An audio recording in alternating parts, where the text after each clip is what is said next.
سبيل الدموع سبيل مريح، تنهد يا صاحي كي تستريح، وبث الدعاء الخفي الصريح، يسعك الفضاء الرحيم الفسيح. سبيل الدموع سبيل مريح، تنهدى يا صاحي كي تستريح، وبث الدعاء الخفي الصريح، يسعك الفضاء الرحيم.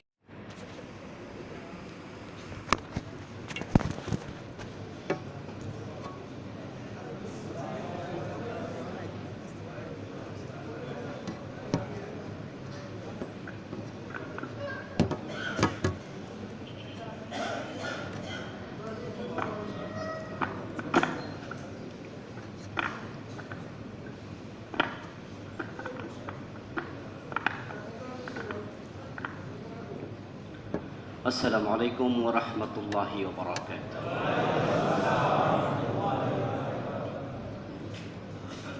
الحمد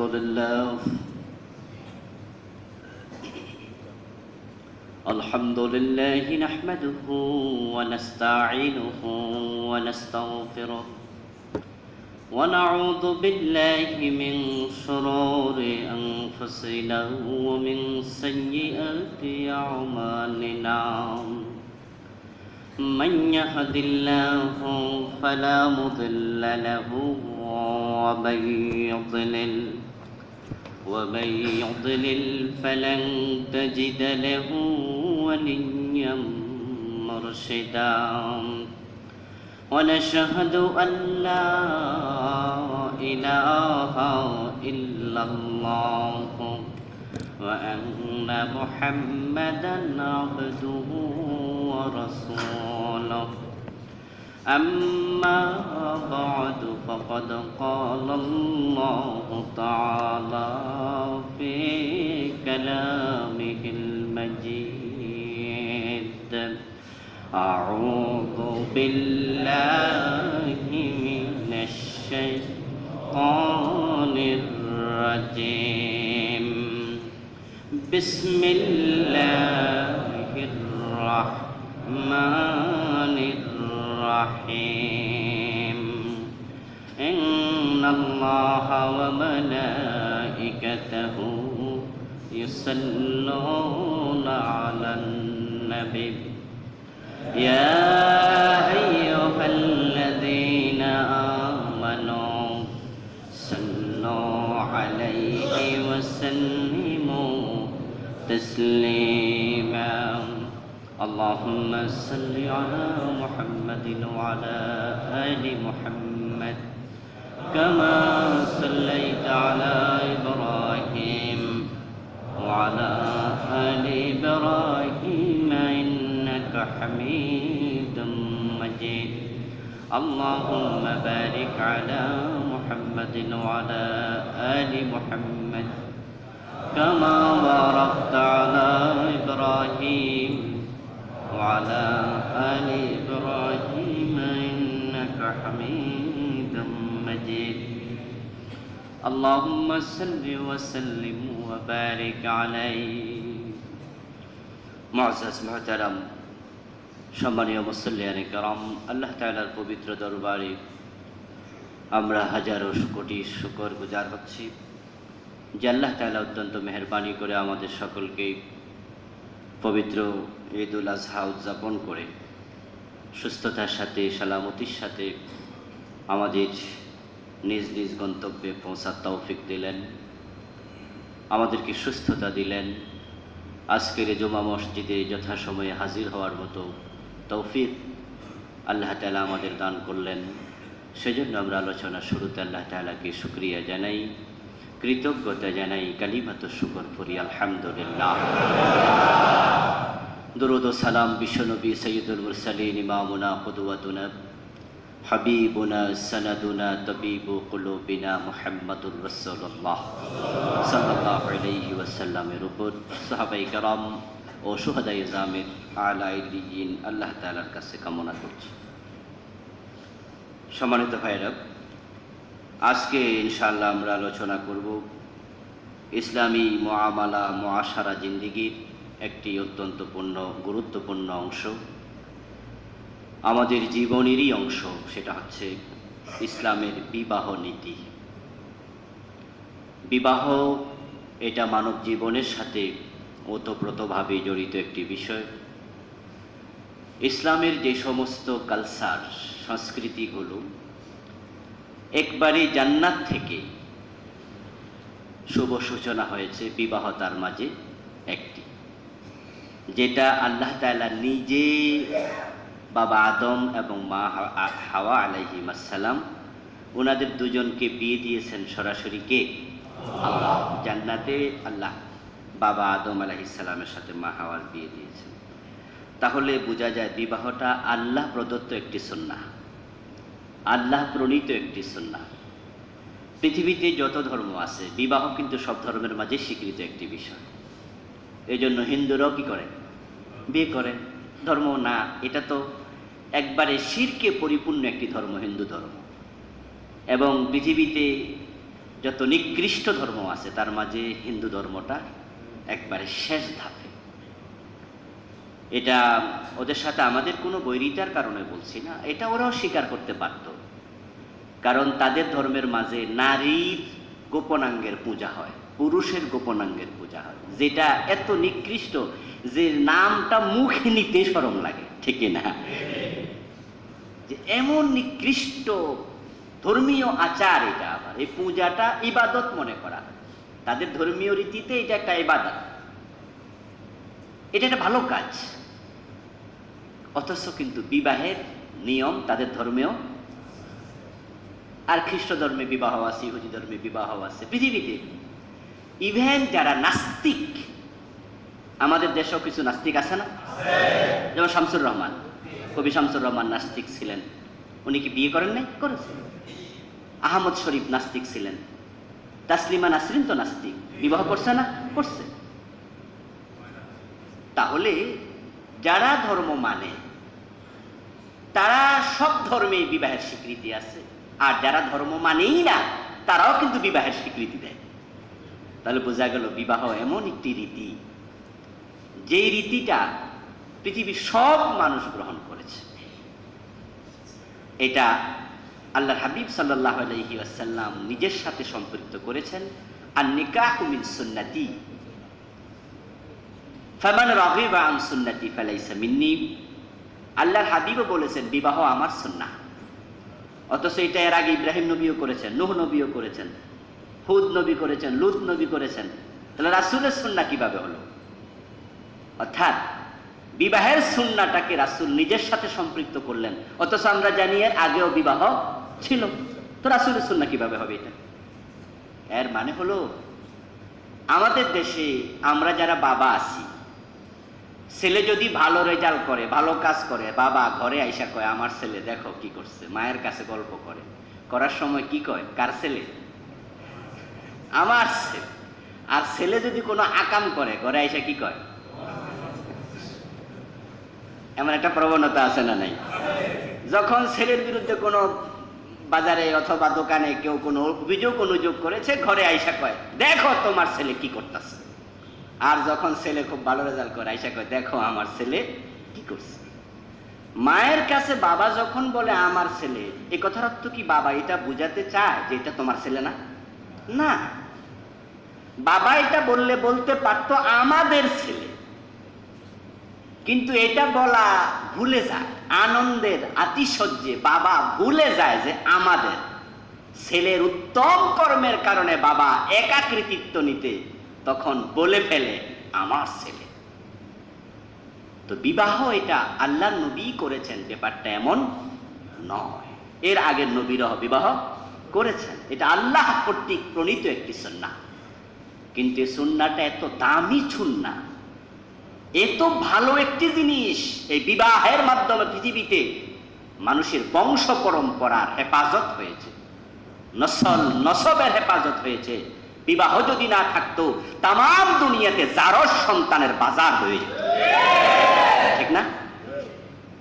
তাহলে জারজ সন্তান রোধের জন্য কিছু ভালো মানুষ সমাজ পাবে কিসের মাধ্যমে? একটাই পন্থা, সেটা হচ্ছে বিবাহ। মানুষের সম্মান হেফাজত হয় বিবাহের মাধ্যমে। এই শ্রেষ্ঠ সুন্নাতিকে আল্লাহর হাবিব তাই নিজের সাথে সম্পৃক্ত করলেন। আর নিকাহু মিন সুন্নাতি, বিবাহ আমার সুন্নাহ। আমার ভাইয়েরা, ওই বিবাহের ইসলামী কিছু আইন নিয়ম কানুন আছে না নাই? এখন ইসলামের যে বিবাহের নিয়মগুলো আছে, এই নিয়মগুলো হিন্দুরা মানবে, ঠিক না? ইসলামের বিবাহের নিয়মটা খ্রিস্টানরা মানবে, ইহুদিরা মানবে। তো ইসলামের যে বিবাহের নিয়ম আছে এটা তো মুসলমানরাই মানবে, এটা একবারে স্বাভাবিক। কিন্তু আজকে দামি সুন্নাহটার নিয়ম কানুনগুলো মুসলমানরা অনেকেই মানে না, মানে তো নাই, বরং যারা মানে তাদেরকে বলা হয় ব্যাকডেটেড, আনকালচারড। বুঝেন নাই? ব্যাক অর্থ কি? আগে, পিছনে। ডেট থেকে ডেটেড মানে পুরান কালের লোক, এটা আদিকালের বিবাহ।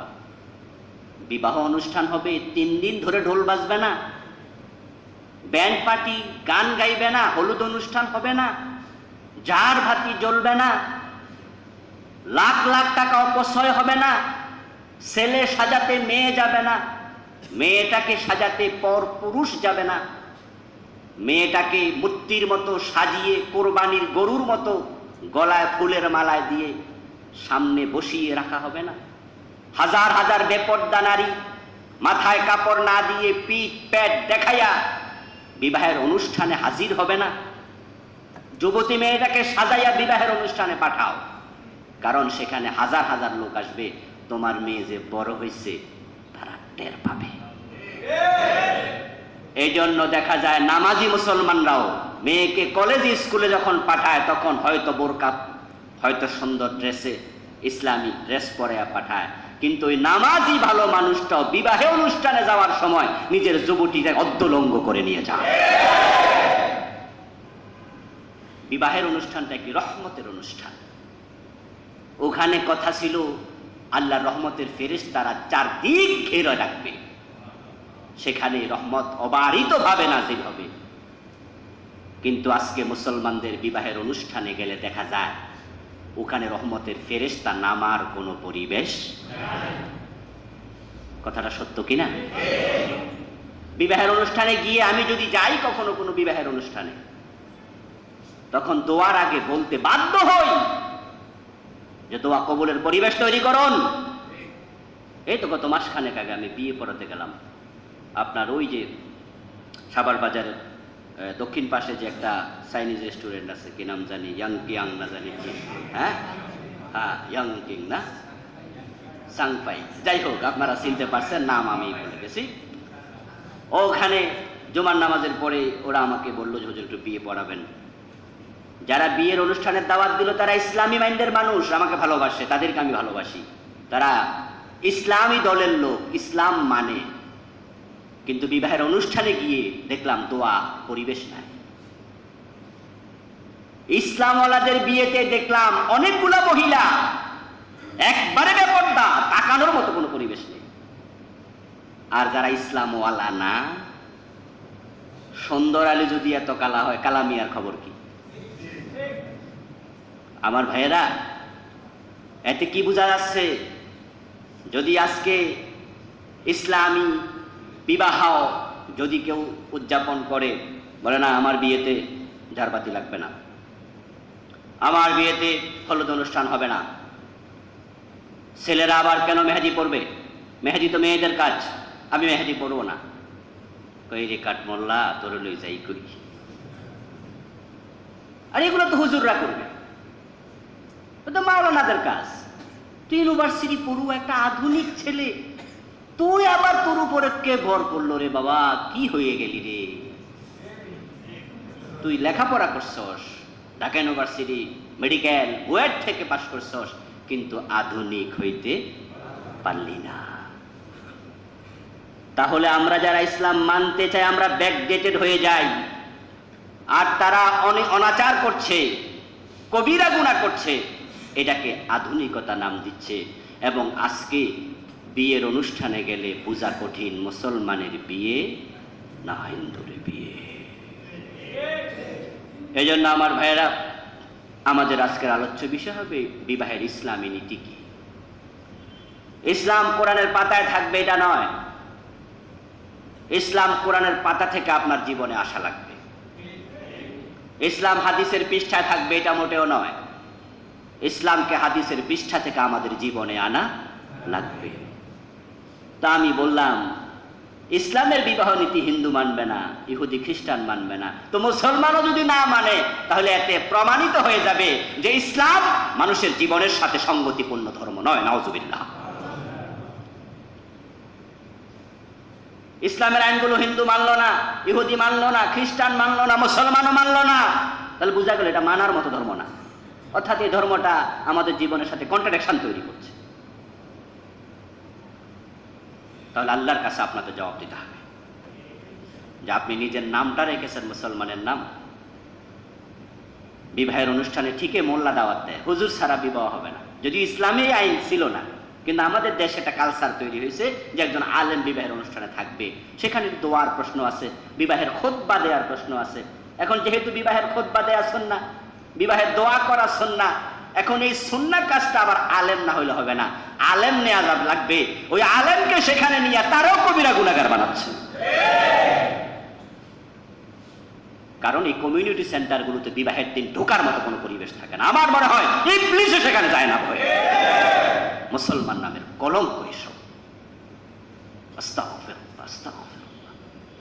নরমালি বাজারে যদি আপনি যান, বাজারেও তো বেপরদা মহিলা আছে, কিন্তু বাজারের সব বেপরদা মহিলা কি লিপস্টিক, ইলাস্টিক, আলকাতরা যা আছে দিয়া বিউটি পার্লার থেকে সেজে মাথায় ফুল গুজে স্বর্ণের চেইন 3টা গলায় দেবে, নিজের না থাকলে খালাতো বোন থেকে হাওলাত নিয়ে বাজারে যায় নাকি কেউ?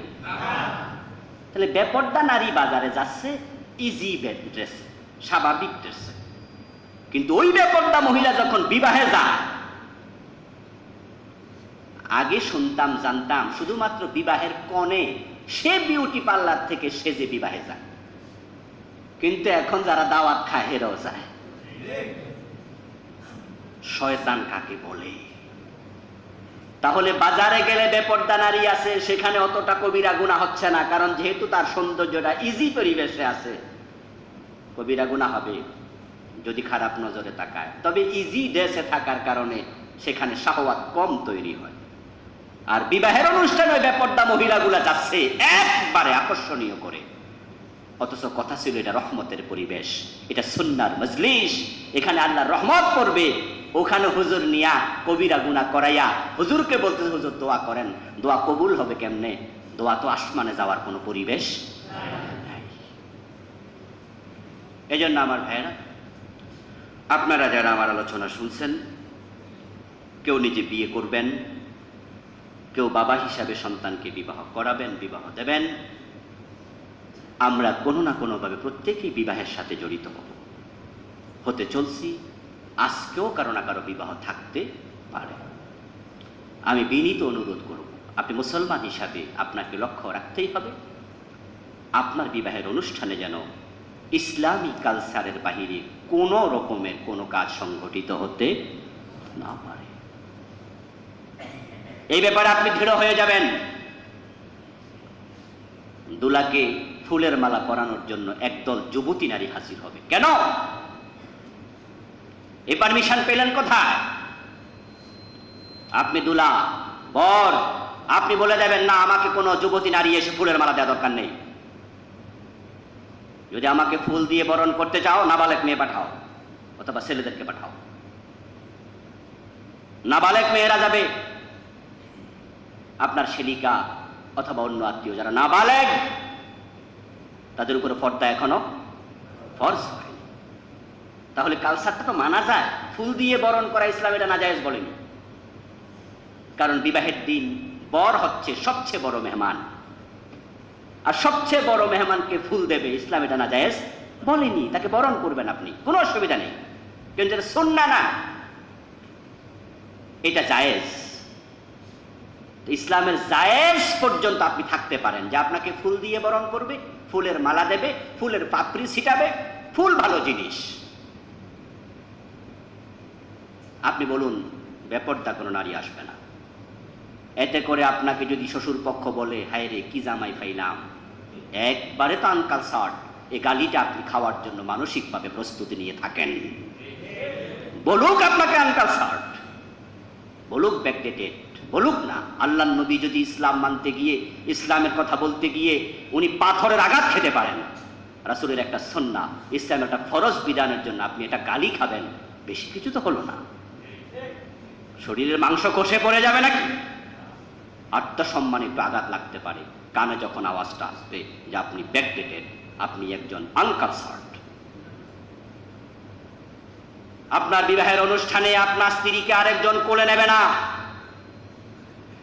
গ্রাম্য কালচারে কোথাও কোথাও দেখা যায় বিয়ের অনুষ্ঠান থেকে মেয়েটাকে কোলে করে নেয়, তারপরে গাড়িতে তোলে, কোলে কেনে দুলাভাই। আস্তাগফিরুল্লাহ। ওই খালাতো ভাই, চাচাতো ভাই।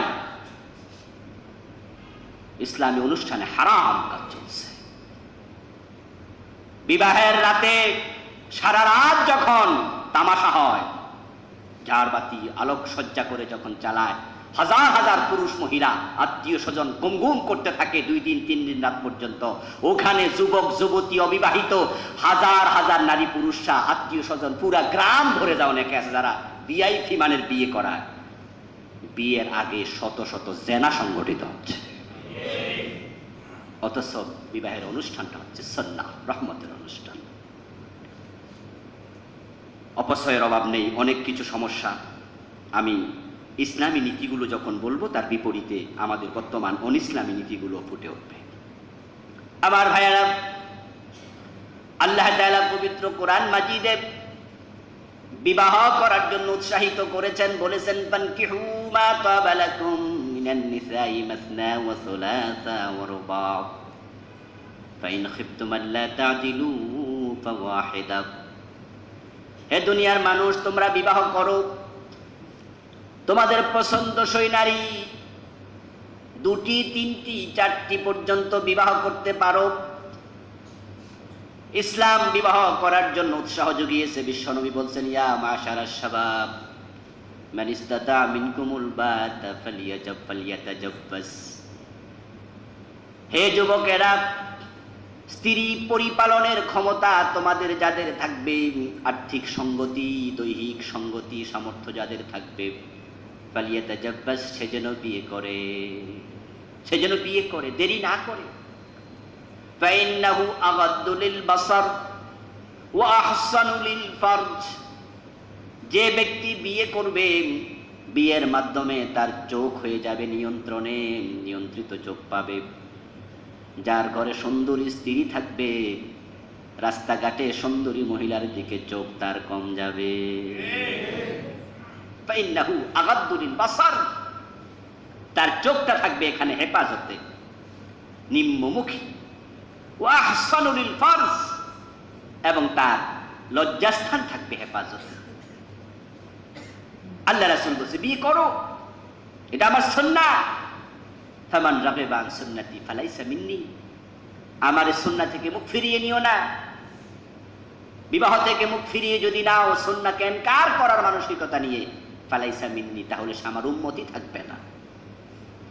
বিবাহটাকে কখনো ইনকার করা যাবে না, নিরুৎসাহিত করা যাবে না। বিবাহের প্রসঙ্গ যখন আসবে তখন এটাকে আপনি ওয়েলকাম জানাবেন। বিবাহ বেশি দাও, তালাক কম দাও, জেনা ছেড়ে দাও, এ হচ্ছে ইসলামের স্লোগান। বিবাহকে সহজ করো, জেনাকে কঠিন করো, তালাক কমিয়ে দাও, এই হচ্ছে ইসলামের স্লোগান। বিবাহ করার জন্য আল্লাহ বললেন, তার রাসূল বললেন। এই বিবাহের সুন্নাহ ইসলাম কি কি রেখেছে আমরা সে আলোচনার দিকে যাচ্ছি। বিবাহের 1 নাম্বার সুন্নাহ যেটা, সেটা হলো বিবাহ আপনি কাকে করবেন, আপনার মেয়েটাকে কার কাছে দিয়ে দেবেন।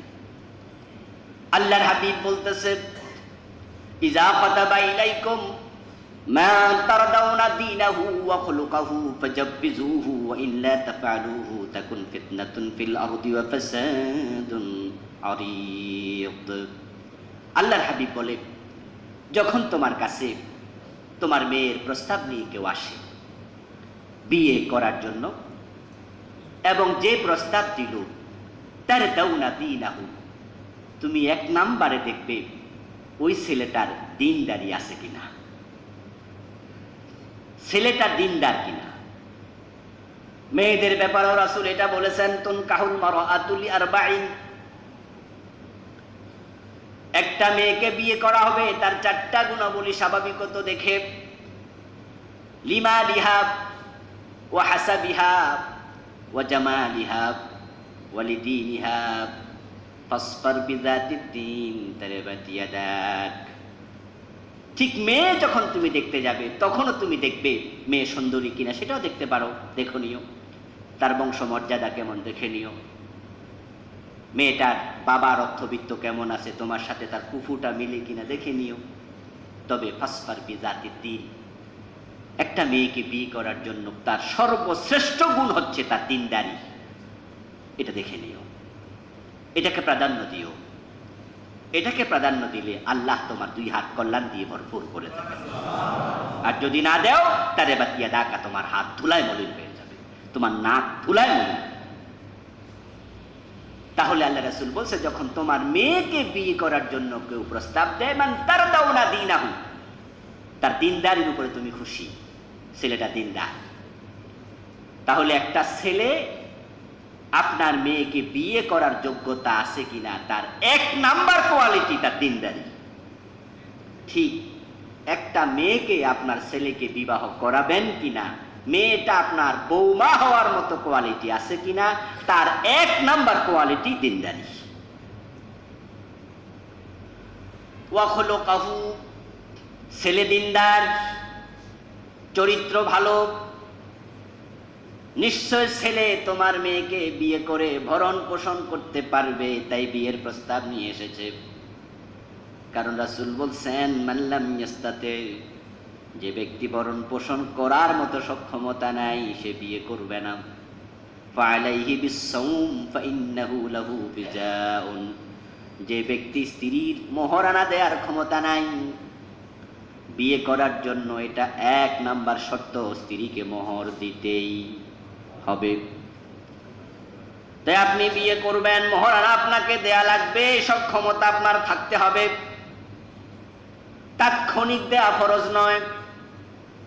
মোহরানা 1 লাখ 2 লাখ টাকা যাই দেন, সেটা বিয়ের অনুষ্ঠানেই দিতে হবে, এটা জরুরি নয়। সেটা আপনি 6 মাস 1 বছর 10 বছর পরেও দিতে পারবেন। এটা হাওলাতি টাকার মতো, মাসালাটা খুব ভালো করে বুঝুন। মোহর দিতে হবে, দেয়ার যোগ্যতা থাকতে হবে, কিন্তু সেটা বিয়ের দিন দেয়া ফরজ নয়। অনেকে এটা নিয়ে ঝগড়া ভাষা শুরু করে। আমার কাছে মাসালা এসেছে বরিশাল থেকে, যে বিয়ের রাতে বাবা মেয়েটাকে বাসর ঘরে দেয়নি,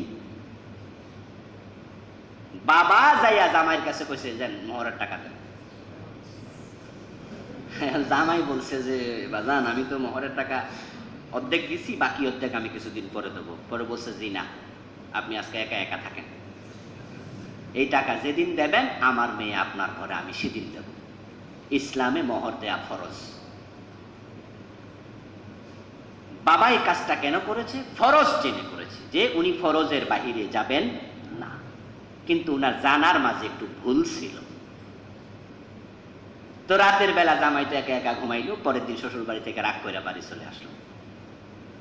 আমার কাছে ফোন দিল যে, হুজুর এই বিয়ের মোহর তো দিতে হবে, আমিও জানি, অর্ধেক আমি দিয়েছি, বাকি অর্ধেক এখনো দেইনি, আমার শ্বশুর তো মেয়ে দিল না। পর আমি বললাম যে, আপনার শ্বশুর বিষয়টা ভালো করে বোঝেনি। আর বিয়ের মোহরের মালিক কি শ্বশুর না শ্বশুরের মেয়ে?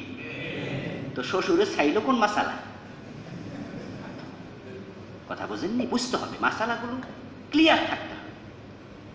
বিয়ের মোহরের মালিক হচ্ছে মেয়ে। এখন বাসর ঘরে এসে মেয়ে যদি বলে, হ্যাঁ ডোন্ট টাচ মি উইদাউট মোহর, যে তুমি তোমার জায়গায় থাকো, আমি আমার জায়গায় থাকি, মোহর দাও, তারপর আমার কাছে এসো। মেয়ে হয়তো বলতে পারে, ছেলে তখন মেয়েকে মাসালা ক্লিয়ার করে বলবে, আরে পাগলি, মোহর তো আমি দেব, একটু সময় দাও। মেয়ে যদি বলে ঠিক আছে সময় দিলাম, তাহলে কোনো অসুবিধার। তাহলে এখানের ঝামেলা সারার অধিকার টাকা শ্বশুরের নামে, কিন্তু প্যাচ লাগাইছে কেটা? ইসলাম সম্পর্কের হীনতা কখনো চায় না। এখন যদি জামাই পরবর্তী মোহরের টাকাটাও দেয়, দেওয়ার পরে শ্বশুর ওই মেয়েটাকে জামাইয়ের ঘরে পাঠায়, এই জামাই শ্বশুরকে আর শ্রদ্ধা করবে? ইসলাম কি এটা চায়? এটাও ইসলাম চায় না। তো মোহর দিতে হবে, এটা নিশ্চিত। এক নাম্বার, মোহর দিতে হবে সে সঙ্গতি তোমার আছে কিনা। চাকরি নাই, বাকরি নাই, টাকা নাই, পয়সা নাই, হুজুর তো বলছে মোহর পরে দিলে চলবে, আগে বিয়া করে লই নাকি? এটাও নয়। আপনি মোহর আজকে পুরা দেন নাই, কিছু দিলেন, পরে দেয়ার ব্যবস্থা থাকার নামে তো হচ্ছে বাকিটা। তো আল্লাহ রাসূল বললেন, মোহর দেয়ার মতো কোনো সঙ্গতি ব্যবস্থা তোমার দেখাই যাচ্ছে না। বিয়ে করার পরে নিজের স্ত্রীকে খাবার দাবার দেয়া, পরিপালন করে, এটা স্বামীর জন্য ফরজ। এখন স্ত্রী অসুস্থ হলো, স্ত্রীর কাপড় চোপড় লাগবে, খাবার লাগবে, দেয়ার সঙ্গতি তোমার নাই। বিয়ে করার পরে নিজের স্ত্রীকে পর্দা রাখার জন্য তার জন্য একটা রুম লাগবে, ঘর লাগবে, এটা ফরজ। আপনার স্ত্রীকে এনে আপনি আলাদা একটা কামরা দেওয়ার মতো যোগ্যতা আপনার নাই। রাসূল বলছে বিয়ে করো না, ফালাইহি বিসাউম, সে রোজা রাখুক। রোজা রাখলে পরে ফালাইহি ফাইন্নাহু লাহু বিজাউন, তাহলে তার যে পুরুষত্ব আছে রোজার কারণে সেটা কন্ট্রোল হয়ে যাবে। সুবহানাল্লাহ। তাহলে বিবাহ আপনি করবেন, সামর্থ্য আছে বিদায় আপনার মেয়েকে বিবাহ করতে প্রস্তাব পাঠাইছে একটা যুবক, তা আপনি আবার ভাবুন তার দিনদার কিনা সে। হ্যাঁ সে দিনদার, তার দাওনা খুলুকাহু, তার চরিত্র স্বভাব ভালো। দিনদারি আর স্বভাব চরিত্র সবটা এক কথা নয়। চরিত্র বলা হয় কথা, কাজ, আচরণ, সবটার নাম চরিত্র। মানুষটা দিনদার, কোনো নামাজ তরক করে না, মদ খায় না, ফরজ ছাড়ে না, হারাম করে না, তবে তার ব্যবহার অত্যন্ত রুক্ষ। এমন কিছু মানুষ আছে না? আল্লাহর হাবিবের কাছে এক মহিলা এসে বলল, ইয়া রাসূলুল্লাহ, আমাকে বিয়ে করার জন্য আবু জহম প্রস্তাব পাঠাইছে, মুআবিয়া প্রস্তাব পাঠাইছে। এখন আপনি বলুন হুজুর আমি কাকে বিয়ে করব? আল্লাহ রাসূল বললেন, আবু জহম বউ মারে। কি করে? এর আগে বিয়ে করছে, তার আগে বউ ছিল, তার একটা বদঅভ্যাস আছে। মানুষটা দিনদার, কিন্তু হে মেজাজের কারণে নিজকে কন্ট্রোল করতে পারে না, বউরে পিটা। আর মুআবিয়া সালউক, লাইসা লাহু মালুন, গরীব মানুষ, টাকা পয়সা কম। অথচ তোমার বাবা ধনী মানুষ, আমি তো জানি সেই ধনীর ঘরে তুমি লালিত কন্যা। গরিবের ঘরে গেলে মেসিং করা কঠিন হবে। তাই তোমাকে আমি পরামর্শ দেই, মুআবিয়াকেও বিয়ে করো না, আবু জহমকেও করো না, বরং তুমি উসামা বিন যায়েদকে বিয়ে করো। সুবহানাল্লাহ। রাসূলের নাতি উসামা বিন যায়েদ।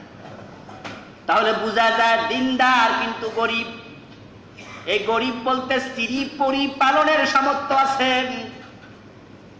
যেই মেয়েটা সব সময় এসি কামরায় ঘুমাইছে, ওই মেয়েকে যদি আপনি সনের ঘরে রাখেন, পর্দা তো হয়ে যাবে, সনের ঘরেও তো পর্দা হয়।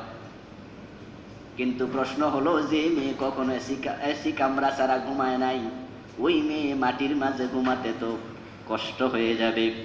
এতে তার দাম্পত্য জীবনটা সুখী নাও হতে পারে। তাই এটার নাম কুফু, অর্থাৎ মেয়ের বাবা ছেলের সঙ্গতি যেন কাছাকাছি থাকে। তখন আল্লাহ রাসূল বলে, বাকি সঙ্গতি ঠিক আছে, ছেলেটা দিনদার এবং তার চরিত্র স্বভাবও ভালো। ও বাবা, যদি এই দুইটা জিনিস তুমি পেয়ে যাও, তাহলে ফাযাওবিজুহু, তোমার মেয়েটা তার কাছে বিয়ে দাও, বিয়ে দিতে দেরি করো না।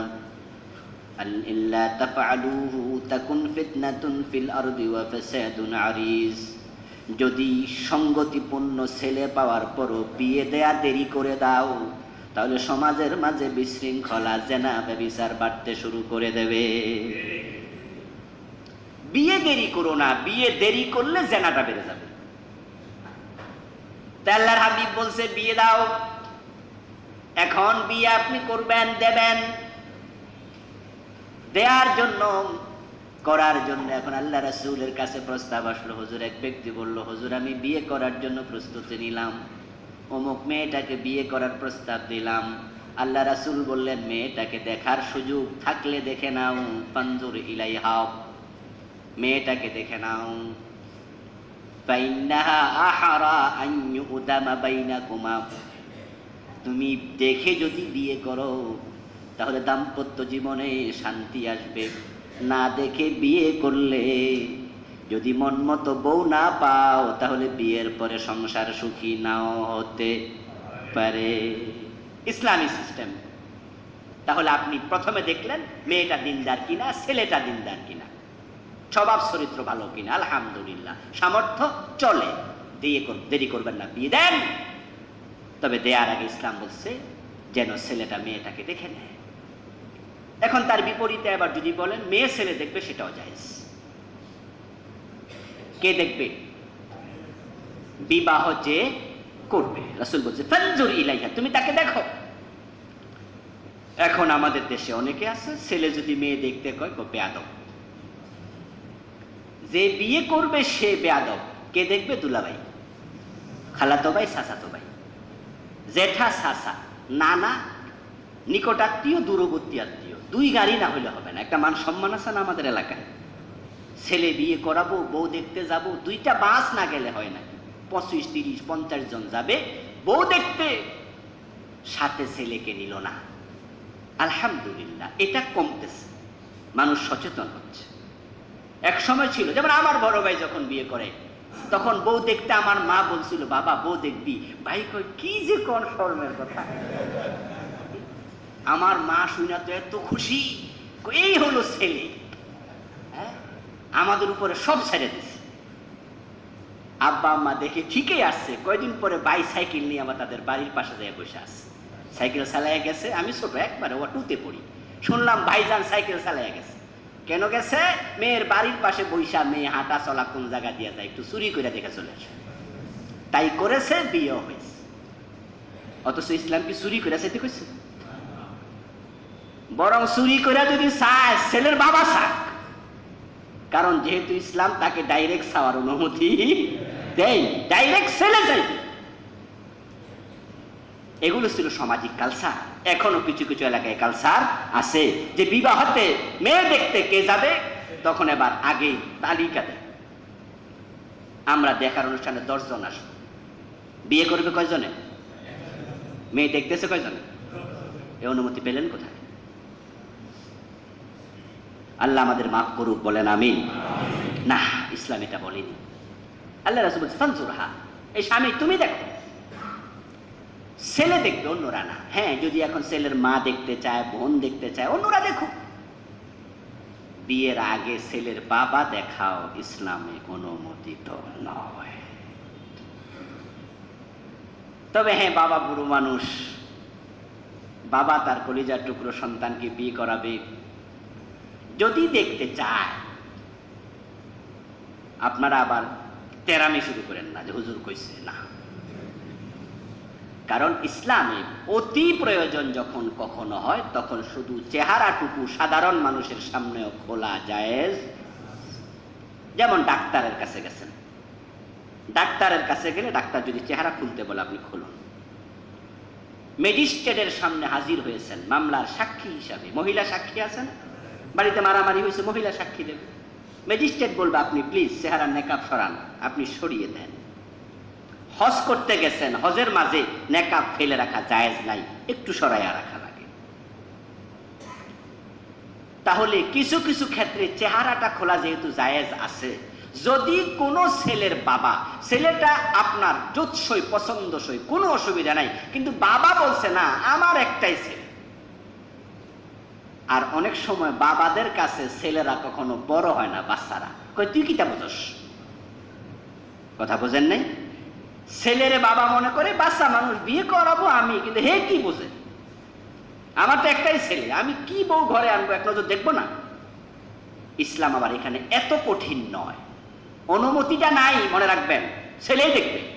কিন্তু যদি এমন কোনো পরিস্থিতি হয়, যেহেতু চেহারাটুকু সাধারণ মানুষের সামনেও কখনো কখনো খোলা যায়, তো শুধুমাত্র ছেলের বাবা যদি এরকম ঠেক ধরে, কি করবেন ভাইবা নিয়ে, আমি আর কইলাম না আর কি। কারণ শুধু আমার এই ফতুয়ার কারণে যেন আবার সমাজে কাঠিন্যতা তৈরি হয়ে না যায়। তবে আপনারা যারা বাবা, আপনাকে বলছি, আপনি আপনার বৌমাকে বিয়ের আগে দেখতে যাবেন না, প্রয়োজন নাই। কিন্তু যারা আমার আজকের ওয়াজে নাই, কথা বোঝেন নাই, যারা আমার আজকের আলোচনা শুনেনি, এমন কেউ বলল যে না আমার বৌমাকে আমি দেখব, আমি তার কথা বলছি, তখন আবার অতি টাইট হয়ে যাবেন না। কিন্তু ছেলের দুলাভাই দেখবে, অসম্ভব, এ ব্যাপারে আপনি হবেন বজ্র কঠিন, এখানে কোনো ছাড় নেই। কারণ বিয়ের পরেও কি দুলাভাই মাহরাম হবে? বিয়ের আগেও দেখা হারাম, বিয়ের পরেও হারাম। ছেলের দেবর দেখবে, ছেলের বড় ভাই, ছেলের ছোট ভাই বালেগ হয়ে গেছে, এটা এলাও করবেন না, কারণ বিবাহের পরও এটা হারাম থাকবে। কিন্তু ছেলের বাবা তো বিয়ের সাথে সাথে কি হয়ে যাবে, মাহরাম হয়ে যাবে। তাহলে বোঝা গেল ওই দেবরের হারাম আর ছেলের বাবার হারামটা সমান হারাম নয় বিয়ের আগে। কথা কি বোঝেন আপনারা? যে বিয়ের সাথে সাথেই ছেলের বাবা বৌমার জন্য জায়েজ হয়ে গেল দেখা সাক্ষাৎ, মাহরাম হয়ে গেলেন তিনি। কিন্তু দেবর কি মাহরাম হবে? ওই দুলাভাই কি মাহরাম হবে? তাহলে বোঝা গেল বিয়ের আগে যে বাবাও দেখবে না, উনার দেখাটা যতটা হারাম, ওই দুলাভাইয়েরটা সমান হারাম ছিল না, আগেও ছিল না, একটু ভেরিয়েশন করতে হবে এখানে। কিন্তু আপনারা যারা বাবা, আমি আপনাদেরকে বলছি, আপনারা এটা দেখার প্রয়োজন মনে করবেন না। ছেলে বিয়ে করবে, নিশ্চয় ছেলে বিয়ে করার উপযুক্ত হয়েছে বিদায় বিয়ে করাচ্ছেন, এই জন্য তার চয়েসটা তার উপরে ছেড়ে দেন। আপনি তাকে বলবেন যে বাবা তোমাকে বিয়ে করাবো, যাও তোমার বউ তুমি দেখে আসো। এরপরে আপনার আবার কনফিডেন্ট তৈরির প্রয়োজন, আপনার নিজের স্ত্রীকে পাঠাবেন, কথা বোঝেন না, মহিলা পাঠাবেন, কিন্তু আপনি এটা জরুরত মনে করবেন না আমার ভাইয়েরা। এরপরে হচ্ছে বিবাহের অনুষ্ঠানে মহারানা ধার্যের বিষয়ে কথা আসে। মহারানা ফরজ, আল্লাহ তাআলা পবিত্র কোরআনে কয়েকটি জায়গাতে এটা বলেছেন। কিন্তু আমাদের দেশে আজকে মহারানা চলে গেছে, যৌতুক এসেছে, উল্টে গেছে এটা সম্পূর্ণ। আল্লাহ তাআলা কোরআনে বলছেন আতুন নিসা সাদুকাতুহিন্না নিহলা ওয়া আতুহুন্না উজুরাহুন্না ফারিদা আতুহুন্না উজুরাহুন্না বিল মারুফ। ও পুরুষেরা, তোমরা যখন বিয়ে করতে যাবে, বিয়ে করবে, তখন তোমরা সন্তুষ্ট চিত্তে মহিলার মোহরটা আদায় করে দিও।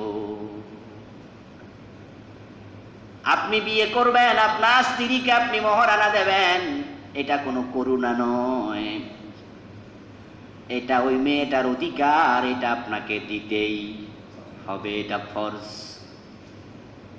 যদি কোনো ব্যক্তি মহারানা নির্ধারণ না করে বিয়ে করে, তাহলে মহারানা ফরজ হয়ে যাবে। মহরে মিসাল বলা হয়, মহারানা কত নির্ধারিত হয়নি, তার আগে বিয়ে হয়ে গেল, তাহলে ওই মেয়ের মা, মেয়ের ফুফু, মেয়ের বোন, মেয়ের খালা পর্যায়ক্রমে জানবেন কার মোহর কত ছিল।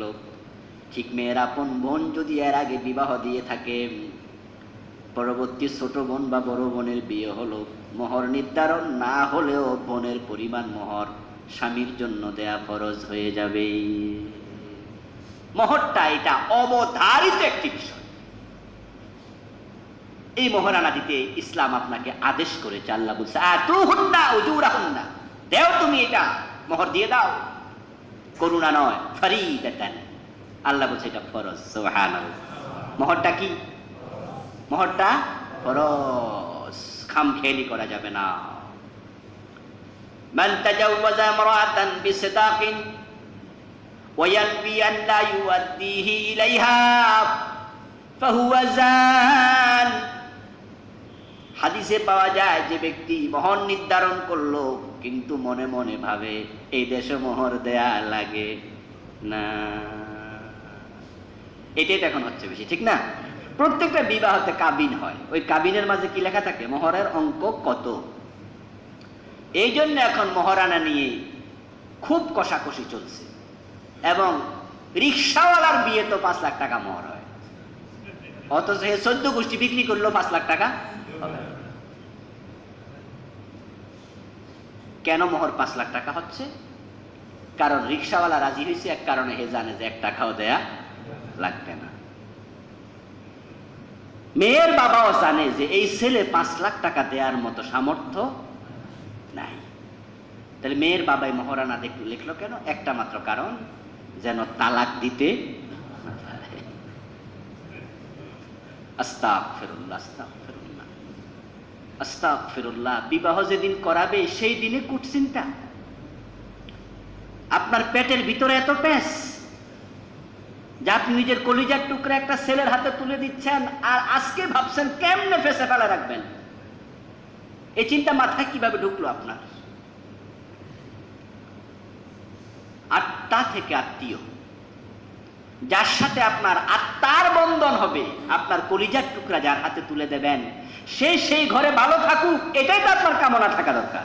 এটা না কইরা বিয়ের দিন পেছ লাগাই রাখছে যে না মোহর বেশি করে করো, তাহলে ভবিষ্যৎ ভালো হইব, ছেলে যায় কই আমরা দেখব।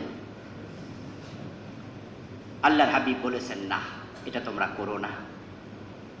মহারানা দেয়া যেহেতু ফরজ, যদি কোনো ব্যক্তি মহারানা লিখে কিন্তু তার মনে চিন্তা থাকে আল্লাহ ইউআদ্দিহি ইলাইহা, এই মহারানা মেয়েকে সে দেবে না, ফাহুয়া জানিন, হাসরের মাঠে সে জেনাকারের কাতারে দাঁড়াতে হবে। মেয়ের বাবারা ভালো করে শোনেন, ছেলের বাবারা পরে শুনেন। আমাদের দেশে মেয়ের বাবারা মহারানা বেশি চায়, ঠিক না? আবার যদি ওর নিজের ছেলে থাকে তাহলে আবার সেই উল্টে যায়, তখন সে আবার কয় বেহাই সাহেব এত মহারানা কেন? একই ব্যক্তির দুই নীতি হয়ে গেল। ছেলে বিয়ে করানোর সময় তিনি কিতাব খোঁজেন, যদি ভালো মুসলমান হয়, ইসলাম মোটামুটি জানে, তাহলে আমাদের কাছেও মাসলার জন্য আসো, হুজুর কম মোহরের ওয়াজ করছিলেন, হাদিসটা একটু লিখে দেন, কারণ আগামী সপ্তাহে আমার ছেলে বিয়ে করাবো। ওই হাদিস দেখাইয়া উনি মেয়ের বাবারে গায়েল করবে। কালা রাসূলুল্লাহ সাল্লাল্লাহু আলাইহি ওয়াসাল্লাম আযামুন নিকাহি বারাকাতান আইসারহু মাউনা, রাসূল বলছে সেই বিয়েই হচ্ছে বরকতপূর্ণ যেই বিয়েতে মোহরানা হবে সামর্থ্য অনুযায়ী কম। কম মানে এখানে আপনার সামর্থ্য আছে 10 লাখ টাকা, সেটাই। সামর্থ্য আছে 50,000, সেটাই। সামর্থ্য আছে 10,000, সেটাই। সামর্থ্যের বেশিটা বরকতপূর্ণ বিবাহ নয়। কিন্তু আমি তো জানি যে আমার ছেলেকে এমন জায়গায় বিয়ে করাইতে যাচ্ছি, মেয়ের বাবা 10 লাখের নিচে মহারানা করবে না, তাই হাদিসটা যদি লেখা নিয়ে যাই তাহলে এটাই কাজে লাগাইতে পারবে। এই জন্য ছেলের বাবা হাদিস খোঁজে কেমনে মহারানা কম দিয়ে বিয়ে করানো যাবে।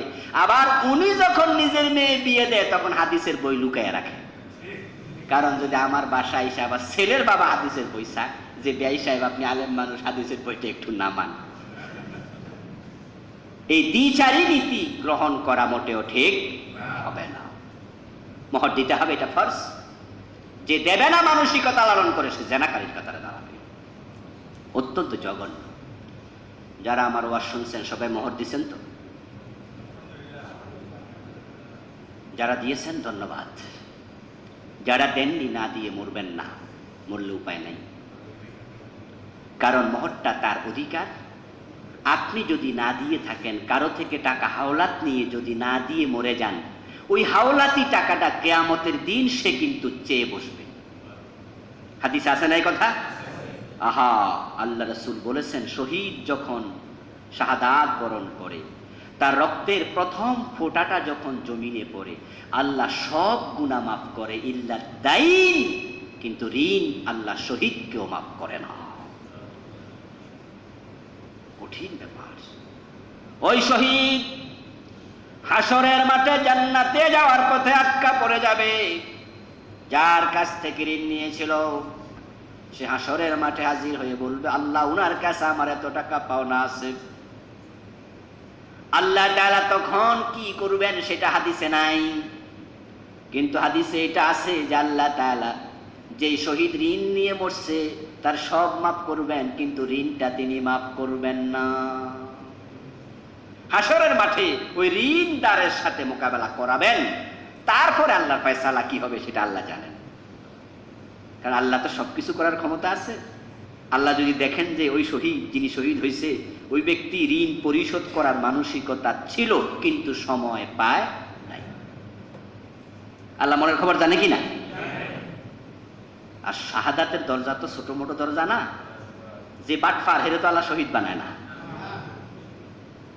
কিন্তু যে ব্যক্তির মনে ভালো চিন্তা থাকে সেই তো শাহাদাত পেতে পারে। তো আল্লাহ তাআলা হাসরের মাঠে যদি প্রশ্ন করেন, ও মিয়া তুমি তার কাছে কত টাকা পাইবা? যে আল্লাহ 1 লাখ টাকা। আর আল্লাহ জানেন তার মনের মাঝে ছিল সে টাকাটা পরিশোধ করবে, কিন্তু এর আগে শহীদ হয়ে গেছে। হাসরের মাঠে আল্লাহ কি 1 লাখ টাকা সওয়াব ওই ব্যক্তিকে দিয়ে দিতে পারেন না? আল্লাহর কাছে তো সওয়াবের কোনো কমতি নাই। কিন্তু একটা বিষয় লক্ষণীয়, আল্লাহ চাইলেও তো এটা গোপনেও তাকে দিতে পারতেন। শহীদকে মোকাবেলা কেন করালেন? আল্লাহ বুঝাইতে চান যে ঋণ তিনি সরাসরি পরিশোধ করেন না। ঠিক বউয়ের মোহরানাটা একবারে এসলাইকেস, এটা হাওলাতি টাকার মতো, ঋণের মতো। তো আপনারা যারা মোহরানা দেননি তারা মোহরানা তাড়াতাড়ি দিয়ে দেন। তবে পবিত্র কোরআনে পাওয়া যায়, আল্লাহ তাআলা বলছেন একটি আয়াত সূরা নিসাতে, যদি মহিলা সানন্দ চিত্তে কিছু ক্ষমা করে ফাকুলুহু হানিয়াম মারিয়া। এখন আপনারা আজকে ওয়াজ শুনলেন যে মোহর দিতেই হবে, অথচ আপনার শ্বশুর আপনাকে এমন ফেঁসে ফেলাইয়া মোহরানা লিখছে 5 লাখ, 7 লাখ, 10 লাখ। এখন তো সমাজে একটা ট্রেডিশন হয়ে যাচ্ছে যে মনে হয় 2-4 লাখের নিচে মোহরেই, কয়দিন পর আরো মারাত্মক পর্যায়ে যাবে এটা, যদি আপনারা ইসলামাইজড না করেন আপনাদের জীবনকে। আমরা এই যুগের পোলাপান, আমরা তো আপনাদের অনেকের সন্তানের বয়স হচ্ছে ছোট। আমিও বিয়ে করতে গিয়ে মোহরের বিষয়টা আমি ফয়সালা করেছি আমার শ্বশুরের সাথে, বলেছি ওনার সাথে আমার আগে কথা হবে, কারণ মোহরটা আমার বাবা দেবে না, আমার চাচাও দেবে না, এটা আমাকে দিতে হবে। কিন্তু ওনারা সামাজিক কালচার হিসাবে হয়তো বলে ফেলবে যে 5 লাখ ঠিক আছে লেখেন না, ওনারা তো জানে এটা দেয়া লাগে না। আর আমার শ্বশুর চাইতে কম চাইবো কেন? উনি 10 লাখও তো চাইতে পারে, তো আমার বাবা 5 লাখেও রাজি হতে পারে। যিনি চাইলেন তিনিও জানেন বাংলাদেশে তো কেউ টাকা দেয় না, লিখছি আর কি। কারণ আমার ব্যবসায়িক পার্টনাররা আমার জিজ্ঞাসা করবে না, মেয়ে বিয়ে দিচ্ছেন? হ্যাঁ দিছি। মোহর কত? আমি কমু যে 10 লাখ। দিছে কত রেখে কেউ জিগাইব? কম কই কেমনে? এই জন্য আমার শ্বশুর বেশি চাইতে পারে। আমার বাবা ভাববে বেআই সাহেব 10 লাখ চাইছে, 5-এর নিচে কই কেমনে? আমারও তো একটা মান সম্মান আছে, দেন বেআই 5 লাখ লেখা, টাকাটা কি আমার বাবা দেবে? এই জন্য আমি বলেছি বাবা আপনি অন্য সব বিষয় ভাঙবেন, বাট মোহরটা আমি ভাঙব, এটা আমাকে দিতে হবে। শ্বশুরকে বলেছি যে কত টাকা মোহর দিতে হবে, এত। বললাম যে হ্যাঁ ঠিক আছে, আপনি যা বলেছেন খুশি হলাম আমি, এতই হবে। তবে বাড়াবাড়ি হলে ভাবতে হবে, কোনো বাড়াবাড়ি নেই আলহামদুলিল্লাহ। তো আপনারা যারা বিয়ে করেননি, আপনাদের জন্য আমি এই কথাটা বললাম। আপনার মোহরানা না দিয়ে যদি আপনি মরেন, কিয়ামতের মাঠে আপনার জবাব দেওয়ার জন্য আপনার বাবা হাজির হবে না। আপনার আমলনামা থেকে আপনার স্ত্রী সওয়াব নিয়ে চলে যাবে। ইয়াউমা ইয়াফিরুল মারউ মিন আখিহি ওয়া উম্মিহি ওয়া আবিহি ওয়া সাহিবাতিহি ওয়া বানিহি। আল্লাহ তাআলা পবিত্র কোরআন মাজিদে বলেন, সেদিন বাবা সন্তান থেকে পালিয়ে যাবে, মা সন্তান থেকে পালিয়ে যাবে, ভাই ভাই থেকে পালিয়ে যাবে, স্ত্রী স্বামী থেকে পালিয়ে যাবে। লিকুল্লি ইমরিইম মিনহুম ইয়াউমাইযিন শাআনুন ইউগনি। প্রত্যেক মানুষ সেদিন নিজের মুক্তির চিন্তায় ব্যস্ত থাকবে। এই জন্য স্ত্রী এসে বলবে আল্লাহ ওনার কাছে আমি 2.5 লাখ টাকা পানা আছি। স্বামী অবাক হয়ে বলবে তোমার থেকে আমি টাকা নিলাম কবে? তখন উনি স্মরণ করায় দেবে, এটা তো আমার বিয়ের দিন আপনি লিখেছিলেন কাবিন নামায় মহারানা 2.5 লক্ষ টাকা। আমার ভাইয়েরা, তো এখন এমন পেছে পড়ছেন যে 5 লাখ, 2.5 লাখ, 3 লাখ মহারানা লিখছে, দেওয়ার সামর্থ্য নাই। কি করবেন আপনি? আজকে বাড়ি গিয়ে আপনার স্ত্রীর কাছে আপনি ওয়াজটা শোনাবেন যে দেখো, আমি কিয়ামতের দিন জেনাকারের কাতারে দাঁড়াতে চাই না। তোমার টাকা দেওয়ার মানসিকতা আমার আছে, কিন্তু সামর্থ্য নাই। ওই অনুষ্ঠানে তোমার বাবা আমার বাবা মিলে 3 লাখ 5 লাখ লিখছে, আমার তো এত টাকা নাই, তা আমি তোমাকে 1 লাখ টাকা দেব, বাকি 2 লাখ টাকা তুমি মেহরবানি করে আমাকে ক্ষমা করে দাও। আল্লাহ যদি আমাকে কখনো সামর্থ্য আরো বেশি দেয়, আমি তোমার পুরাটাই দেব, কিন্তু আমাকে আটকায় রাখো না, হায়াত মৌতের কোনো স্টেশন নাই। আমার মহারানার অংশ থেকে ক্ষমা করার সুযোগ আল্লাহ তোমাকে কোরআনে দিয়েছেন, অধিকার তোমার আছে। আপনার স্ত্রী যদি খুশি হয়ে স্বেচ্ছায় বলে যে ঠিক আছে যান, আপনি 1 লাখ দেন, 50,000 দেন, বাকিটা আমি মাফ করে দিলাম, তাহলে আশা করা যায় কিয়ামতের মাঠে আপনি ধরা পড়বেন না। আর যাদের স্ত্রী ইতিমধ্যে মরে গেছে, মহারানা দেয়া হয় নাই, এমন আছে না নাই? বউ মরে গেছে, এখন বউর 3 লাখ পাওয়া, কি করবেন এখন? উপায় নাই, মুসিবত, কারণ তার পানা তাকে দিতে হবে। এজন্য মাসআলা হলো, যদি কোনো ব্যক্তি পানা থাকে, তিনি মরে যান, তাহলে ওই টাকা তার ওয়ারিসদের কাছে দেয়া লাগে। যদি তার ওয়ারিস না থাকে, তাহলে ওই টাকাটা তার পক্ষ থেকে সদকা করা লাগে। কথা বুঝতে পারছেন? এখন স্ত্রী যদি আপনার কাছে টাকা পানা থাকে, তাহলে ওই টাকার একটা অংশের ওয়ারিস কিন্তু আপনিও।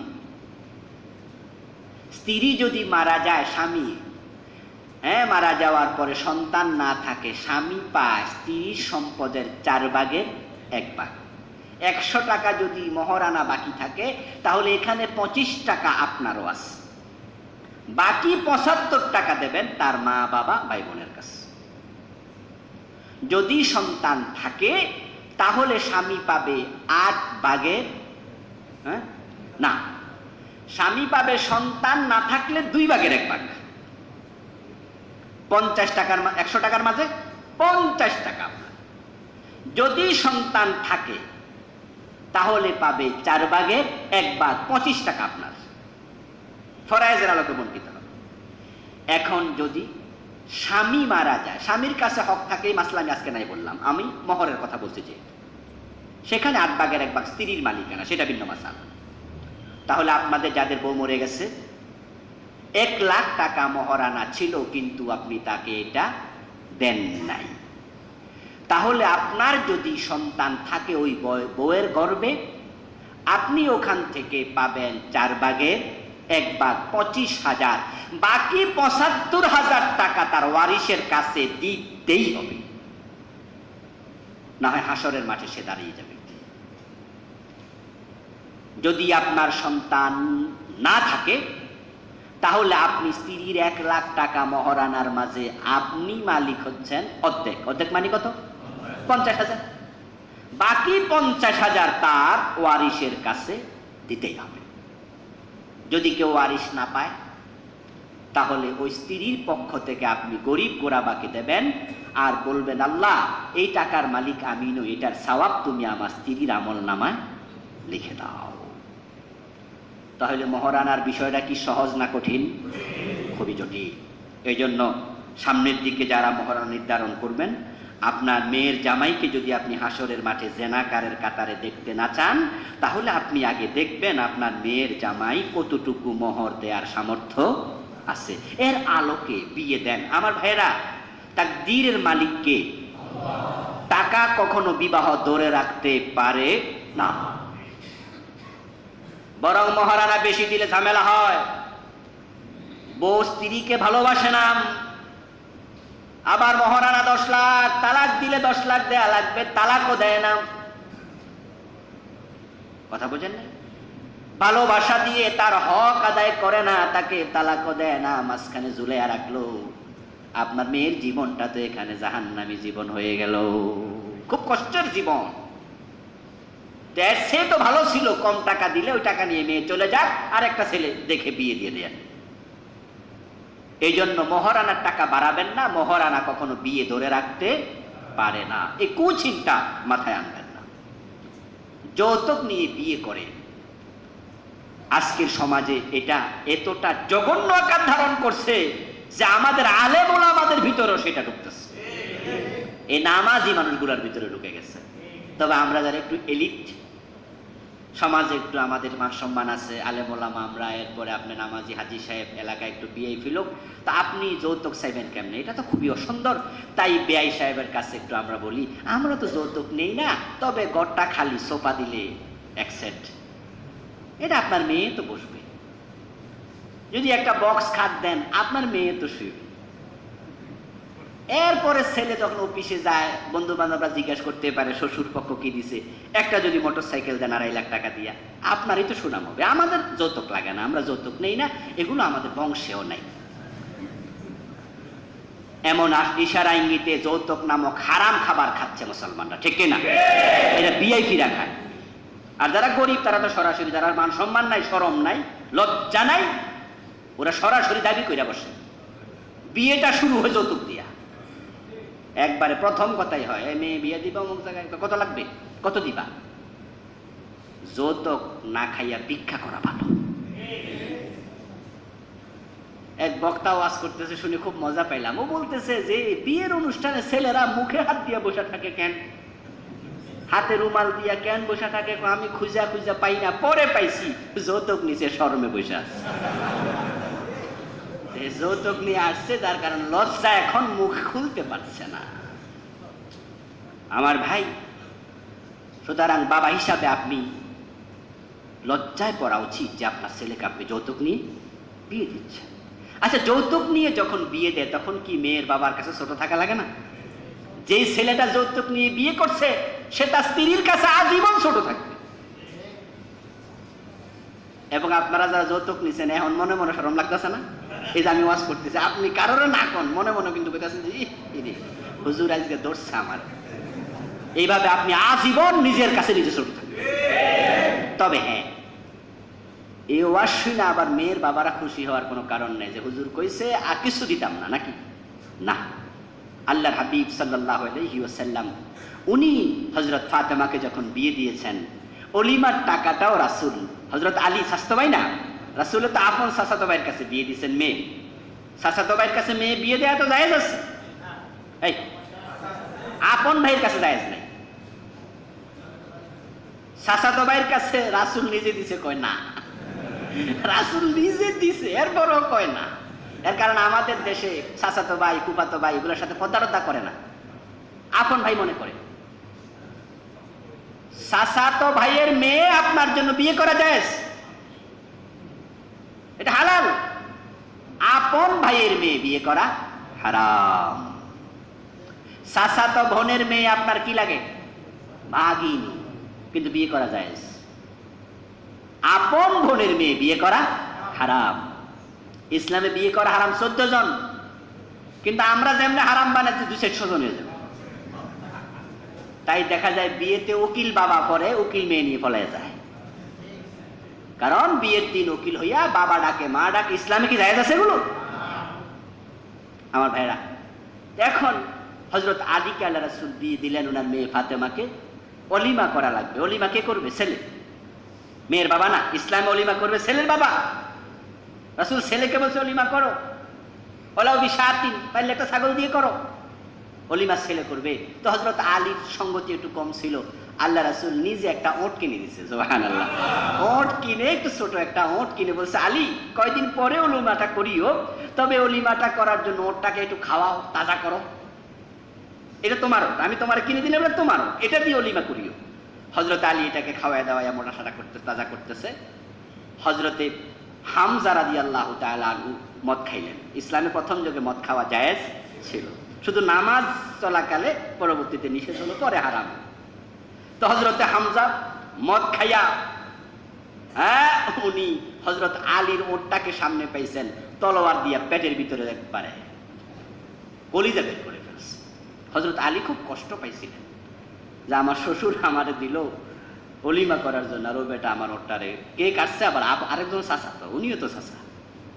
যাই হোক, সেটা আরেক ঘটনা। তাহলে বোঝা যায় যে আপনি আপনার মেয়ের জামাইকে ওটও কিনে দিতে পারেন। আপনার মেয়ের জামাইকে আপনি হুন্ডা কেন হেলিকপ্টার দেন, ইসলাম নিষেধ করেন, সাওয়া নিষেধ। কথা বোঝেন নাই? আল্লাহ রাসূল হযরত ফাতেমার ঘরে তিনি একটা খাট দিয়েছেন, লেপ তোশক দিয়েছেন, অলিমার জন্য উট কিনে দিয়েছেন। তাহলে মেয়ের বাবারা দেবেন, আপনার মেয়ে সেখানে ভালো থাকবে। কিন্তু আমাদের দেশে এখন উল্টে গেছে, বলে বড় মেয়েটা যৌতুক দিছে 2.5 লাখ টাকা, ওই জামাই চাইছে তো না দিয়েও পারি নাই, ছেলেটা খুব ভালো ছিল, ছোট মেয়ে দেয়া লাগে নাই, চায় নাই, দিব কেন, গর্ব করে। এটাও কিন্তু মোটেও ঠিক নয়। এই জন্য আমাদের আবার চাইতে বাধ্য হচ্ছে, কারণ মেয়ের বাবা দেয়ার সামর্থ্য আছে কিন্তু সুযোগ খুঁজে দেয় নাই। এটাও যেন না হয়। এরপরে উকিল পিতা যে প্রসঙ্গে বলছিলাম, বিবেতে উকিল জরুরি নয়, কিন্তু কখনো কখনো উকিল প্রয়োজন হয়। সরাসরি যদি কোনো ছেলে প্রস্তাব দেয় কোনো মেয়ের বাবার কাছে যে আমি আপনার মেয়েকে বিয়ে করতে চাই, ইসলাম কি না জায়েজ? জায়েজ আছে। তাহলে মাঝখানে কোনো উকিল লাগলো না। উকিল মানে হচ্ছে আমার পক্ষ থেকে কেউ কর্ম সম্পাদন করবে। যদি সরাসরি প্রস্তাব দেয়, মাঝখানে উকিলের প্রয়োজন নাই। আমাদের দেশে উকিল তো বলে আরেকটারে, বিবাহের অনুষ্ঠানে যে পান হাতে নেবে, এরপরে হে যাবে, আর যিনি প্রস্তাব দেয় তাকে বলা হয় ঘটক, নাকি? কিন্তু ইসলামে হচ্ছে বিবাহ সম্পাদন যিনি করাচ্ছেন উনি উকিল। উকিল কখনো বাবার ভূমিকায় হবে না, বিবাহ সম্পাদন শেষ, উনার দায়িত্ব শেষ। কিন্তু এখন যিনি বিবাহের সম্পাদনের কাজ করছেন, পান হাতে নিয়ে মেয়ের কাছে যাচ্ছেন, গিয়ে সেখানে মেয়েকে বলছেন এত লাখ টাকার বিনিময়ে এরকম বিশাল কিস্সা কাহিনী শোনাইতে হবে, ওইটা শুনাইয়া তারপরে কবুল বলো, কবুল বলে। এখন বিয়ের দিন থেকে উনি কি হয়ে গেছে? মেয়ের উকিল বাবা। আমার ভাইরা, ইসলামে এটার কোনো প্রয়োজন নেই। হ্যাঁ, যদি ছেলের পক্ষ থেকে প্রস্তাব সরাসরি দেয়াটাকে কেউ লজ্জাকর মনে করে, তাহলে সে যদি এই প্রস্তাব নিয়ে কাউকে পাঠায়, মেয়ের মাহরাম পাঠাবেন। ওই কাজটা করাবেন মেয়ের মামাকে দিয়ে, মেয়ের আপন চাচাকে দিয়ে, মেয়ের বড় ভাইকে দিয়ে, মেয়ের প্রয়োজনে বাবাকে দিয়ে। তাহলে মেয়ের সাথে পর্দায় কোনো সমস্যা হবে না। অথবা সেই কাজটা করবে মেয়ের আপন শ্বশুর, চাচা শ্বশুরও না, কারণ চাচা শ্বশুরের সাথে দেখা দেয়া জায়েজ নেই। তাই উকিল নামক জিনিসটা আমাদের দেশে ভাইরাসে রূপান্তরিত হয়েছে। এখন উকিল বাবারে বাবা ডাকে, পর্দার বালাই নেই, এটা যেন না হয়। একাধিক বিবাহ ইসলামে অনুমতি আছে না? আছে।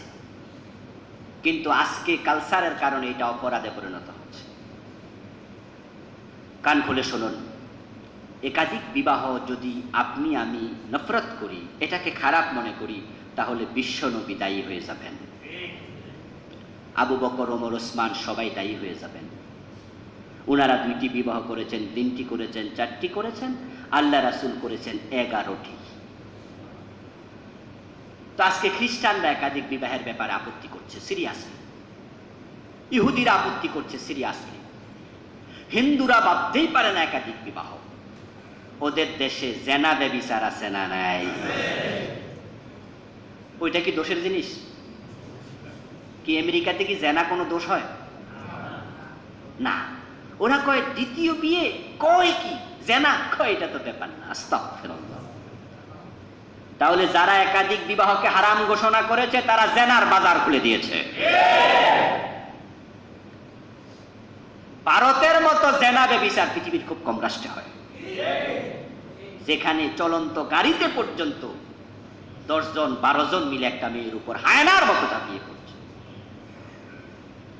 ওই দেশে হাজার হাজার প্রস্কোয়াটার, হাজার হাজার। কিন্তু দ্বিতীয় বিবাহ একবারে খারাপ জিনিস। তো দ্বিতীয় বিবাহকে হিন্দুরা খারাপ বলে, ইহুদিরা খারাপ বলে, খ্রিস্টানরা খারাপ বলে। এখন তাদের এই খারাপ ভাবনাটা মুসলমানদের ভিতরেও ঢুকতে শুরু করেছে। আল্লাহ বলছেন না, সামর্থ্য যদি থাকে ফানকিহু মা তাবা লাকুম মিনান নিসা মাসনা ওয়া সুলাসা ওয়া রুবা, দুইটা তিনটা চারটা করো, কিন্তু শর্ত দিয়েছেন একটা, ফাইন খিফতুম আল্লা তাদিলু ফাওয়াহিদা, সামর্থ্য থাকলেই তুমি দ্বিতীয় বিয়ে করতে পারবে না। দ্বিতীয় বিয়ে যদি করো দুইজন স্ত্রীর সাথে সমান আচরণ করা লাগবে। যদি আপনি দুইজনের সাথে সমান আচরণ না করেন তাহলে দ্বিতীয় বিয়ে করবেন না, অনুমতি নাই। আল্লাহ রাসূল বলছেন, মান কানা ইনদাহু ইমরাতান ওয়া লাম ইয়াদিল বাইনাহুমা জা ইয়াউমাল কিয়ামা ওয়া শাক্কুহু মাইল, যদি কোনো ব্যক্তির একাধিক স্ত্রী থাকে তাদের সাথে সমান আচরণ না করে, হাসরের মাঠে সে যখন উঠবে তখন তার দেহের পাজরের এক অংশ থাকবে না। নাউযুবিল্লাহ। একাধিক বিবাহ করেছেন এমন দুই একজন আমাদের এই মসজিদেও আছে না নাই? এটা ইসলামে জায়েজ আছে, করছেন আপনি, আমরা কিছু বলছি না, এটা জায়েজ আছে, আপনার সামর্থ্য আছে, আপনি করছেন। কিন্তু ভাই আপনি যদি দুজনের সাথে সমান আচরণ না করেন আপনার এই নামাজ ব্যর্থ হবে, আপনার এই নামাজ, আপনার এই টুপি, আপনার এই দাড়ি, আপনার রোজা হাসরের মাঠে কাজে আসবে না, দেহের এক অংশ থাকবে না, আপনি জালেম হিসেবে। আজকে আমাদের দেশে দ্বিতীয় বিবাহ খারাপ হওয়ার পিছনে এটাও কারণ এই পুরুষগুলো দ্বিতীয় বিয়ে করার পরে প্রথম স্ত্রীর সাথে আর ভালো আচরণ করছে না, প্রথম স্ত্রী সন্তানদের সাথে ভালো আচরণ করে না। দ্বিতীয় বউটা ইয়াং সুন্দরী, আগেরটার সে, এখন ওকে নিয়ে আলাদা বাসা ভাড়া থাকে, আগের বউর খবরও নেয় না। জালেম তুমি, ইসলামকে তুমি কলঙ্কিত করেছ। তুমি যদি হিন্দু হইতা দ্বিতীয় বিয়ে করতে পারতা, খ্রিস্টান হলে পারতা, ইহুদি হইলে পারতা, পারতা না। এখন মুসলমান হইছ, কোরআনের আয়াত তোমার পক্ষে দলিল হয়ে গেছে, হ্যাঁ তো ইসলামে জায়েজ আছে, আমি করছি, অসুবিধা কি? কিন্তু ইসলাম যে বলছে সমান আচরণ করবা, ওইটা লঙ্ঘন করার অধিকার আপনাকে কে দিল? বরং আজকে আপনার মতো লোকের কারণে যে লোকটা দ্বিতীয় বিয়ে করে প্রথম বউয়ের সাথে এমন দুর্ব্যবহার করে, এমন জঘন্য দুর্ব্যবহার, বাপটা কি জানেন? বাপ হলো বউরে এমন দুর্ব্যবহার করে, ওই যে মারতে মারতে বউরে মাটির শোয়াই দিছে, তো বউ জিজ্ঞাসা করে স্বামীরে, আচ্ছা তুমি যে আমার এত মারো তুমি কি রাখবা না? মায়ের ডকে বোঝো না। এর মানে দুর্ব্যবহার করে সে বুঝাতে চায় আমি দ্বিতীয় স্ত্রী পেয়েছি, তুমি এখন চলে গেলেও যেতে পারো। তাহলে এমন লোকের জন্য দ্বিতীয় বিয়ে করার অধিকার। এখন যারা দ্বিতীয় বিয়ে করেছেন, আমার কাছে কিন্তু অভিযোগ আছে এই মহল্লা থেকে, এই এলাকা থেকে, ওই অসহায় নারীগুলো আমার কাছে গত সপ্তাহে একজন চিঠি লিখে দিয়ে গেছে, সরাসরি আসতে লজ্জা পেয়েছে, এই জন্য একটা বাচ্চার কাছে চিঠি লিখে মসজিদে পাঠাইছে। এরকম অনেক অভিযোগ আমার কাছে এসেছে যে হুজুর আপনি জীবনমুখী কথা বলেন, এই কথাগুলো একটু মেহরবানি করে বলবেন, আমরা অসহায় অবস্থায় আছি। হাসরের মাঠে আপনার পাজরের একটা অংশ থাকবে না। বিয়ে আপনি করে ফেলেছেন, দুইজনকে আপনি সমান দেখুন, অসুবিধা কি? আল্লাহর হাবিবের 11 জন স্ত্রী ছিল, কারো কোনো অভিযোগ ছিল না, রাত ভাগ করে দিয়েছেন। একই সমান দাম দিয়ে কাপড় কিনবেন, একই সমান দামের চাল কিনে দেবেন, একই সমান দামের তরকারি কিনে দেবেন, সবকিছু সমান করবেন। সমান যদি করতে না পারেন হাসরের মাঠে পাজরের একটা অংশ থাকবে না। খুবই সাবধান, খুবই সাবধান। অলিমার কথা বলে আলোচনা শেষ করব। আমাদের দেশে আরেকটা জঘন্য হচ্ছে, আল্লাহ রাসূল বলছেন বিইসা তুআমুল অলিমাতি, বিইসা তুআমুল অলিমা ইউদআ ইলাইহাল আগনিয়া ওয়া ইউতরাকুল ফুকারা ইউদআ ইলাইহা ইয়ামনাউহা মান ইয়াতিয়াহা ওয়া ইয়াদউ ইলাইহা মান ইয়াবাহা। বিয়ের সে অনুষ্ঠান নিকৃষ্ট অনুষ্ঠান, সহিহ মুসলিমে দাওয়াত, যে অনুষ্ঠানে তাদেরকে দাওয়াত দেয়া হয় যারা ধনী, সমাজে যারা গরিব তাদেরকে সে অনুষ্ঠানে দাওয়াত দেয়া হয় না। নিকৃষ্ট বিয়ের অনুষ্ঠান সেই অনুষ্ঠান যেই অনুষ্ঠানে যারা যাইতে চায় না তাদেরকে ডাকে, যারা যেতে চায় তাদেরকে কয় ঢোকার অনুমতি নেই। ঠিক কমিউনিটি সেন্টারগুলোতে আজকে যে বিয়েগুলো হচ্ছে, ওই বিয়ের দারোয়ানের ধাক্কায় কোনো ফকির ঢোকার অনুমতি পায় না। যার পেটে ক্ষুধা 2 দিন 1 দিন 3 বেলা 2 বেলা খাইতে পায়নি, আজকে আপনার ওই কমিউনিটি সেন্টারে জানালা দিয়া খাবারের যে সুগন্ধ বের হয়েছে, ওই গন্ধটাই ফকির শুনে পাগল হয়ে গেছে, তার পেটের ক্ষুধাটা বেড়ে গেছে।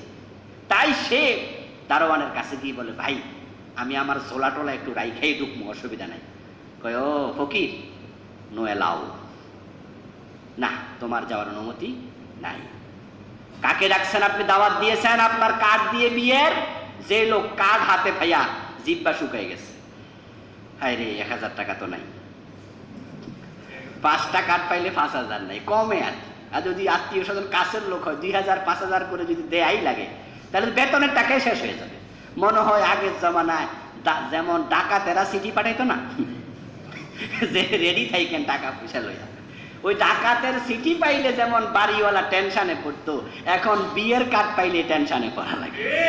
কালচারটা এমন হয়ে গেছে না? কারণ আপনার বিয়ের অনুষ্ঠানের মাঝে ওরা একবারে বড় টেবিল টেবিল সাজাইয়া মনে হয় লাঠি ছোটা নিয়ে বসে খাইয়া বাইরেও কেমনে দেখি। এরকম আছে না অনুষ্ঠানগুলো? সেখানে দাওয়াত আমরা কাকে দিই? যারা টাকা দেওয়ার মতো এবিলিটি আছে। তাহলে রাসূল বলছে তারাই নিকৃষ্ট বিয়ের অনুষ্ঠান করলো যারা শুধুমাত্র ধনীদেরকে ডাকলো, যাদের খাবারের প্রয়োজন তাদেরকে ডাকলো না। এমন অনুষ্ঠান থেকে আল্লাহ আমাদের হেফাজত করুন। এ কথার অর্থ আপনার ধনী আত্মীয় বাদ দিয়ে দেবেন নাকি? না, আমি আপনাদের কাছে একটি স্পেশাল অনুরোধ রেখে আজকের আলোচনা শেষ করব। প্রত্যেক মুসলমান যারা আমরা বিয়ে করাবো, আমাদের অনুষ্ঠানে আমরা 10%, কমপক্ষে 100 জনের মাঝে 10 জন হলেও ফকির রাখবো। যদি আপনি 500 জনের অ্যারেঞ্জমেন্ট করেন, আপনার মাথায় থাকুক যে 50 জন হবে গরিব মানুষ আর 450 জন হবে ধনী মানুষ। এটুকু যদি করতে না পারেন তাহলে বুঝবেন যে আপনার বিয়ের অনুষ্ঠানটা বরকতপূর্ণ অনুষ্ঠান হয়নি। আল্লাহ তাআলা ইসলামী সিস্টেম মেনে, কালচার মেনে বিবাহের মতো এই সুন্নাহ অনুষ্ঠানটাকে মেনে চলার তৌফিক আমাদের দান করুন। আমিন। আসসালামু আলাইকুম ওয়া রাহমাতুল্লাহি ওয়া বারাকাতুহু।